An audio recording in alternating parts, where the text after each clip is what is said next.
Good morning guys. Kasabong Luzon, Visayas, Mindanao, lalo na sa inyo aking mga followers, aking mga viewers, aking subscribers dito sa aking channel YouTube Kalibas Sabong TV. Sa umaga ito ngayon, nandito ako gagawin content video sa bahay. Magbigay naman ko kunting tips sa inyong mabaguhan pa lang tungkol sa kaalaman ko sa pagpili sa ating kagastusan na alagaan ng mga manok para hindi tayo lugi sa ating pinadaming manok. Bago ko ang lahat ipagpatuloy, kasabong ipakilala ko muna sa inyo yung hawak kong manok ngayon. Ito siya, kulay gold. Yan. Ang kulay gold, ang tawag nito sa Negros, sa mga Bisaya, sa mga probinsya, Kabiliada. Yan ang tawag naman, gold. Ang pagka-gold nito, na-cross ko ito siya sa sweater. May history sa sweater ang aking mga kulay gold na mga palahi. Dito pala sa pagmamanok natin, para sa iyong mabaguhan pa lang, ito talaga pinaka-importante ko rin ito nga ibahagi sa inyo ang aking kaalaman tungkol sa pagpili natin sa ating malagang manok para makatipid tayo, hindi tayo malaki ang gastos. Ang mga reject natin kasi iiwasan sa pagpapisa natin, pag masiglakihan yan, mayroon talagang maging mga reject. May mga pintas sa paa, sa buntot, sa parte sa katawan sa manok, mayroon talagang may kapansangan, may nire-reject natin yan. Alisin natin yan sa ating manukan. Huwag tayong magpatambak ng mga maraming nire-reject natin kasi dagdag lang yan sa gastusin na pakainin natin. Lugi tayo kapag hindi natin yan alisin ang mga reject na. Kahit na sa mga ginamit nating pangmaterialis na may mga edad ng inahin, kung sa tingin natin hindi na rin magandang mag-produce ng mga itlog o konti na ang magiging mga similya, pwede na rin nating alisin.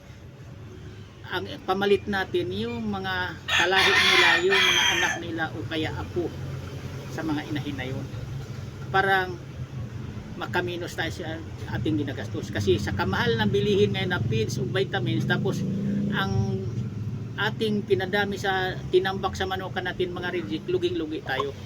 Kasi sa mga reject, ang mga presyuhan yan, kay kung may bibili man sa mga lalaki, mababa na yan ang mga presyo niyan, presyong palugi tayo. Doon lang tayo bumabawi, kumikita sa mga walang kapansangan, hindi mga reject tulad ito. Pero kahit nasa piling-pili natin na mga lalaki din, mayroon pa ring marireject yan. Kasi kung hindi rin magandang ipakita nila nga performance na maglaro, mapunta din yan sa reject. Kasi ang namimilig manok talaga, tinitingnan din kung mahusay ba o kibang maglaro, yan ang binibili nila sa tamang presyo din. Nagkadepende din yan sa presyo sa ipinapakita nga performance sa laro sa manok mo. Kasi i-spar mo na yan nila, titingnan nila ang kilos, ang laro, kung okay ba. Pag okay yan, hindi na yan tumatawad. Ito totoo.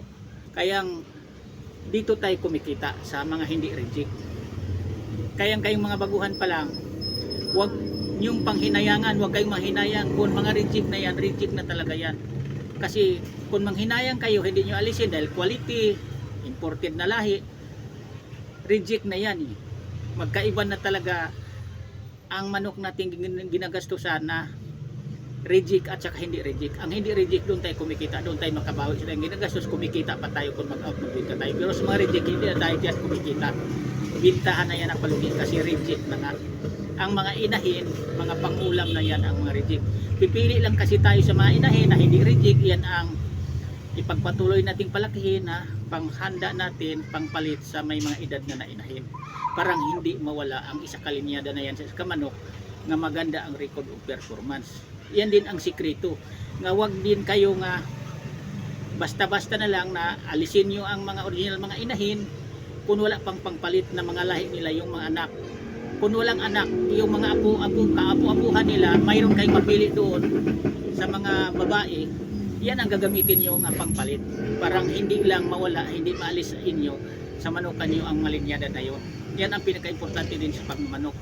Kasi sayang ang mga mahusay, maayos nga linyada, kung mag-out magbinta tayo mga lahi na yan, mabili, at saka kung gagamitin natin pang personal panglaro, pinag-champion natin yan, tapos alisin lang natin ang walang kapalit na mga lahi, tayo ang mawadaan ngayon sa mga linyada na yan.